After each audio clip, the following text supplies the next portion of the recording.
এই লোকটার তো বড় স্বপ্ন, আমার ছেলেটা যদি এমন আলেম হয়। জীবনের প্রত্যেকটা বাবা সন্তান নিয়ে স্বপ্ন দেখে। ও যুবক, আমি এই ছেলেটার আদর করে দিলাম, এই ছেলেটার মাথায় হাত বুলিয়ে দিলাম। ও যুবক, একটা কথা বইলা যায়, মার দুয়ার মধ্যে কোনো স্বার্থ নাই। মায়ের কান্দন যাবত জীবন, 2-4 মাস বোনের কান্দন রে, গরিব পরিবারের কান্দন কয়েকদিন পর থাকে না। দুঃখের দরদি আমার জনম দুঃখী মা, গর্ভধারিণী মা, জনম দুঃখিনী মা। দুঃখের দরদি আমার জনম দুঃখী মা, জন্মধরিণী মা, জনম দুঃখিনী মা। দুঃখের দরদি আমার জনম দুঃখী মা। এই 10 মাস 10 দিন মায়ে গর্ভে দিল ঠাই, কত কষ্ট দিয়াই আমি এলাম দুনিয়ায়। 10 মাস 10 দিন মায়ে গর্ভে দিল ঠাই, কত কষ্ট দিয়াই আমি দরাই এলাম ভাই। ভূমিষ্ঠ হইয়াই আমি উঠিলাম কান্দিয়া, শান্ত করিল মায়ের বুকের দুগ্ধ দিয়া। অসুখ হলে দেখি চাইয়া,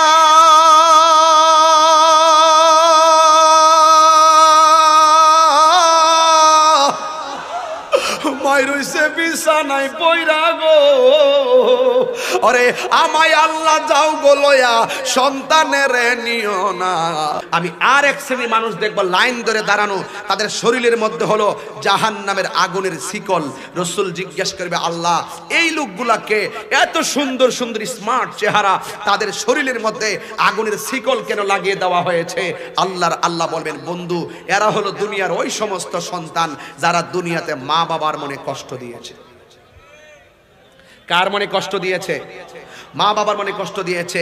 আমার মনে হয় আমাদের ডাক্তার স্যার আব্বা আলহাজ কেরামত আলী বিশ্বাস সাহেব এবং আপনার মরহুমা আনোয়ার এবং আপনার আম্মা, এই 2টা মানুষ নাই। আমি তো মনে করি আপনার আব্বা আম্মা যদি আজকে, আমি তো শুনছি যে বসুরহাটের ইন্ডিয়ার যে বসুরহাটের জাল্লার ওলি মাওলানা রুহুল আমিন পীর সাহেব হুজুর, ওনার এখানে বিশ্বস্ত সূত্রে জানলাম এখানে আইসা গেছে। আমার মনে হয় ওই আল্লাহর ওলির পদচারণায় আজকে আপনার এই বাগানটা দিনে দিনে শুধুমাত্র বৃদ্ধি পাচ্ছে। আমার মনে হয় একটা মায়ার নজর আছে, এই জন্যই আজকে দিনে দিনে এই মাহফিলটার মানে কি সুন্দর জৌলুস হচ্ছে। আমি তো মনে করি মরহুম আলহাজ কেরামত আলী বিশ্বাস সাহেব যদি দুনিয়াতে থাকতেন এখন, আর আপনার আম্মা মরহুমা আনোয়ারা বেগম যদি থাকতেন দুনিয়ায়, আমার মনে হয় এত সুন্দর পরিবেশ দেখলে ওনাদের মতো খুশি আর কেউ হতো না।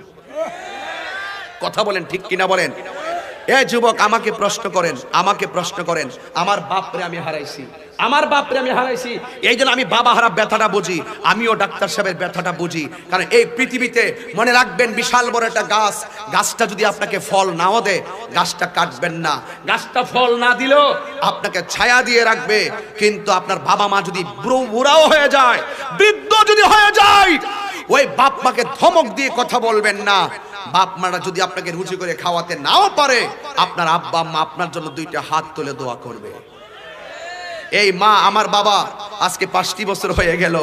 আমি তো সাতক্ষীরাতে আসার সময় তো আমি আমার আব্বারে বলে আসতাম, জীবনে কত জায়গায় গেছি, বাবার কাছ থেকে দোয়া নিয়ে গেছি, এখন কিন্তু আর যাইতে পারি না। এই ছেলে, তোমার বুড়া বাবা তোমার জন্য কি না করছে। ছেলে করতে করতে বাবার তাজা রক্তটারে পানি করে ফেলাইছে। আজকে তুমি প্রতিষ্ঠিত হয়েছো, আজকে যা তুমি দেখতেছো সব তোমার বাবার অবদান। তোমার বাবা যদি তোমাকে ওই রকম লাইনে না রাখতো, আজকে ওই বাবা যদি লাইনে না রাখতো, এত কিছু হতো না। আজকে আমাকে যদি আমার আব্বা এই পড়ালেখা না করাইয়া বিদেশ পাঠাই দিত, আমি কি এভাবে কথা বলতে পারতাম? এই জন্য এই পৃথিবীতে 2টা মানুষ নিঃস্বার্থে দোয়া করে, একটা হলো তোমার বাবা, আর একটা হলো তোমার মা। আমি আপনাকে একটা কথা বলবো, একটা মানুষকে, এই 2টা মানুষকে কষ্ট দিলে আপনি দুনিয়াতেও কষ্ট পাবেন, আখিরাতেও কষ্ট পাবেন। যাদের দোয়ায় বান্দা ওলি হয়ে যায়, যাদের দোয়ায় সন্তান ওলি হয়ে যায়, যাদের বদদোয়ায় জীবন ধ্বংস হয়ে যায়। কথা বলেন ঠিক না বেঠিক? এই জন্য যুবক ভাইয়ের আমার, মাকে যদি প্রশ্ন করেন, মা তুমি আমার জন্য কি কষ্ট করেছো, মা বলবে তুই যেদিন আমার কনসেপ্ট হয়েছিস সেদিন থেকে তুই আমার হাঁটার স্বাধীনতা কেড়ে নিয়েছিস, তুই আমার ঘুম কেড়ে নিয়েছিস, তুই আমার খাবার কেড়ে নিয়েছিস, তুই আমার জীবনটাকে মৃত্যুর দিকে ঠেলে দিয়েছিস।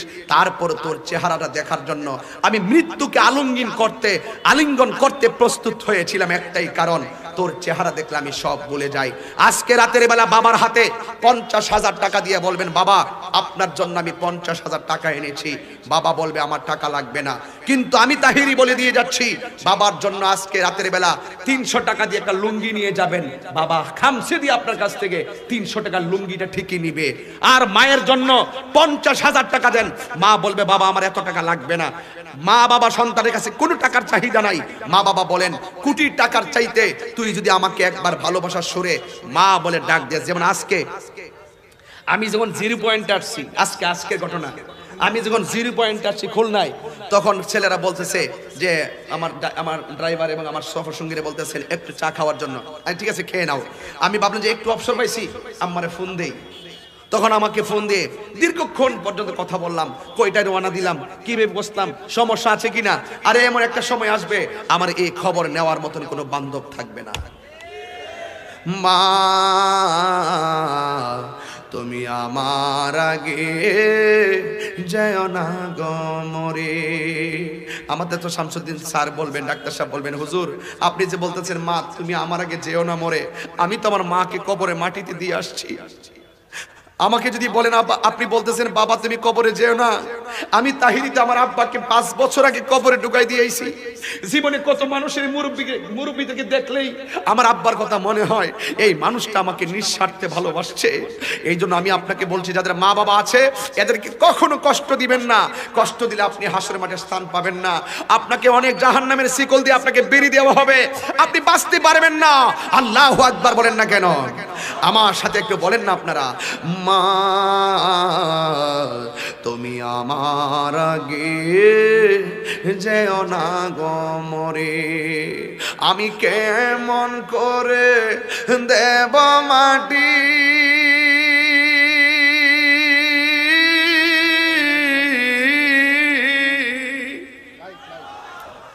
আমি কেমন করে দেব মাটি তোমারি কবরে। মা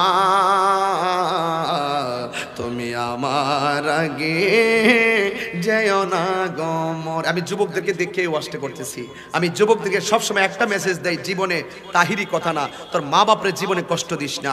তোর মা বাপরে কষ্ট দিয়া তাহিরি সামনে এসে ওয়াজ শুনবা, তোমার মতো শ্রোতা আমার দরকার নাই। বাপরে কষ্ট দিয়া পীরের বাড়িতে যাইয়া গরু নিয়ে যাইয়া খাওয়াইবা, লাউ লইয়া যাইবা, শৈল মাছ নিয়ে যাইবা। মা বাপরে কষ্ট দিয়া পীরের বাড়িতে যাইয়া গরু নিয়ে যাইবা, তোমার মতন মুরিদ তাহিরি দরকার নাই। ঠিক কি না বলেন? এই জন্য আমার সঙ্গে একটু মহব্বতে বলেন, মাগো তোমার মতো লয় না কেহ আমায় কোলে টানি। মাগো তোমার মতো লয় না কেহ আমায় কোলে টানি। আঁচল দিয়ে মুছে নাকি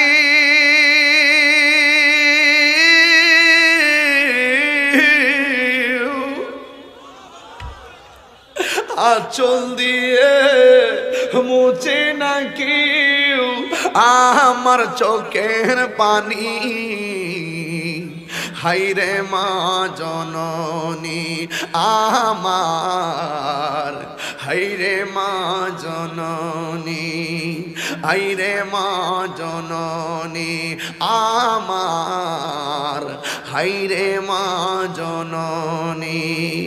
আমি কেমন করে দেব মাটি তোমারি কবরে। মা তুমি আমার আগে যায় না গো মরে। পর্দার আড়ালে অনেক মা বোনরা আছে, এরা জানে প্রসবের সময় কত ব্যথা। সন্তান তুমি বুঝো না, মা বাপ যদি মারা যায় ডেলিভারি কেসে আমার আল্লাহ কেমন সম্মান দেয় জানো নি? আমার রাসূল বলেন এই পৃথিবীতে কোন মা যদি সন্তান ডেলিভারি দিতে যাইয়া মারা যায়, আমার আল্লাহ রাব্বুল আলামিন ওই মাটাকে শহীদের মর্যাদা দিয়ে দিবে। এই জন্য মরে গেলে ঠিকই আল্লাহ সম্মান দিবে, কিন্তু বেঁচে থাকলে সন্তান মাকে সম্মান দেয় না। খবরদার খবরদার, আজকে যাদের মা নাই তারা বাড়িতে কার কাছে মা বলে গায়েব যায়া বলবে দরজাটা খোলো। জীবনে অনেক মায়ের হাতের রান্না খাইয়া মাহফিলে এসেছেন, এই জায়গাতে লেখা আছে 14তম, এখানে লেখা আছে 6তম। মা বাপটা দুইজন। আলহাজ কেরামত আলী বিশ্বাসে মরহুমা আনোয়ারা বেগম চলে গেছে।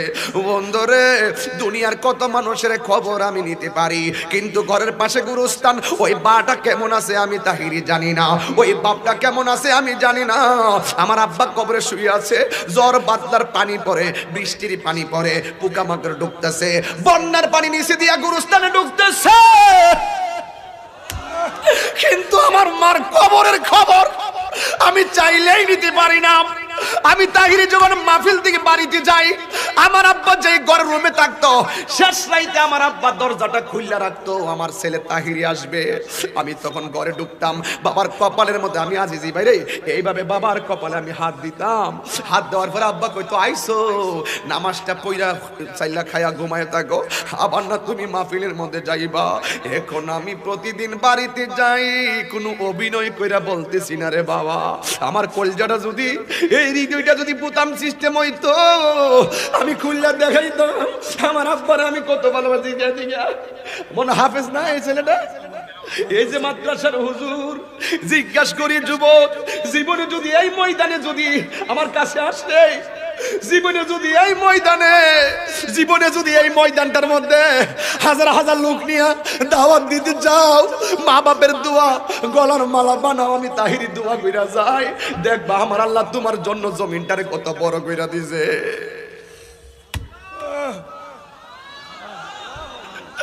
ও বন্ধু, আমি তো এখন রওনা দিব, বাড়িতে যাবো। আমার আব্বা যে ঘরের মধ্যে শুইতো, ডাক্তার সাহেব আপনার আব্বার ব্যবহৃত অনেক জিনিস ঘরে আছে, আপনার মার ব্যবহৃত অনেক কিছু ঘরে আছে। এই প্লেটগুলা দেখলে মনে হয় মা কিনছিল, এই শাড়িটা দেখলে মনে হয় আমার মা পরছিল, এই জমিনটা দেখলে মনে হয় বাবা রাখছিল। এই রে ও যুবক, সাতক্ষীরার জমিনে মনে হয় আর আসতে পারে কিনা জানি না। আমার জীবনের শেষ মাহফিল মনে কইরা বইলা যায়। এই দুইটা মানুষের দোয়া থাকলে তুই ওলি হইয়া যাবি। এই যুবক, আমি তোর পায়ে দিরা বইলা যাই, প্রত্যেকটা পোলাপানের চেহারাটা মলিন মলিন হইয়া গেছে। ও বুঝছি তোমরা তোমার আম্মারে ভালোবাসো, আব্বারে ভালোবাসো। আমি বাড়িতে যাইয়া দরজাটা খুললে যখন দেখি খাটের জায়গায় খাট আছে রে শামসু ভাই, খাটের জায়গায় খাট আছে, বালিশের জায়গায় বালিশ আছে, দরজার জায়গায় দরজা আছে। ও ওসি ভাই, আপনি ওসি হয়েছেন, হিসাব মিলাই দেখবেন আপনার আম্মা আপনার লেগে কত দোয়া করছে। দরজাটা খুলতে যায় ধোঁকা, বাবা বুঝি বলছে এলে নাকি খোকা। দরজাটা খুলতে খেয়ে যায় ধোঁকা, বাবা বুঝি বলছে এলে নাকি খোকা। বুকের ভেতরটা নড়ে চড়ে ওঠে, বুকের ভেতরটা নড়ে চড়ে ওঠে, চোখ বেয়ে জল নেমে আসে। শুধু বাবা নেয়, শুধু কেরামত আলী বিশ্বাস নেয়, শুধু বাবা নেয়, শুধু মানে জানি ফিরে পাবো না হারানো তিথি। বাবা শুধু শামসুদ্দিন সাহেবের প্রেমে বাঁধা স্মৃতি, জানি ফিরে পাবো না হারানো তিথি। বাবা শুধু তাহিরির প্রেমে বাঁধা স্মৃতি। বুকের ভেতরটা নড়ে চড়ে ওঠে, বুকের ভেতরটা নড়ে চড়ে ওঠে, চোখ বেয়ে জল নেমে আসে। শুধু বাবা নেই, শুধু মানে, শুধু মানে, শুধু মা। এই ছেলেটা আমার কাছে আনতে গেল, ছোট্ট ছেলেটা আমার কাছে চাইতে গাইতে গায়ে। এটা আজিজি সাহেবের ছেলে। এই ছেলেটা একটা গজল গাইছিল। আমরা সময়ের কারণে কইতাম যে গাওয়ার দরকার নাই, মানুষ হুড়াহুড়ি করতেছে, লেগে কইছি। কিন্তু তার ছেলেটা হাজার মানুষের সামনে গজল গাইছে। এই লোকটার তো বড় স্বপ্ন, আমার ছেলেটা যদি এমন আলেম হয়। জীবনের প্রত্যেকটা বাবা সন্তান নিয়ে স্বপ্ন দেখে। ও যুবক, আমি এই ছেলেটার আদর করে দিলাম, এই ছেলেটার মাথায় হাত বুলিয়ে দিলাম। ও যুবক, একটা কথা বইলা যায়, মার দুয়ার মধ্যে কোনো স্বার্থ নাই। মায়ের কান্দন যাবত জীবন, 2-4 মাস বোনের কান্দন রে, গরিব পরিবারের কান্দন কয়েকদিন পর থাকে না। দুঃখের দরদি আমার জনম দুঃখী মা, গর্ভধারিণী মা, জনম দুঃখিনী মা। দুঃখের দরদি আমার জনম দুঃখী মা, জনম ধরিণী মা, জনম দুঃখিনী মা। দুঃখের দরদি আমার জনম দুঃখী মা। এই 10 মাস 10 দিন মায়ে গর্ভে দিল ঠাই, কত কষ্ট দিয়াই আমি এলাম দুনিয়ায়। 10 মাস 10 দিন মায়ে গর্ভে দিল ঠাই, কত কষ্ট দিয়াই আমি দরাই এলাম ভাই। ভূমিষ্ঠ হইয়াই আমি উঠিলাম কান্দিয়া, শান্ত করিল মায়ের বুকের দুগ্ধ দিয়া। অসুখ হলে দেখি চাইয়া,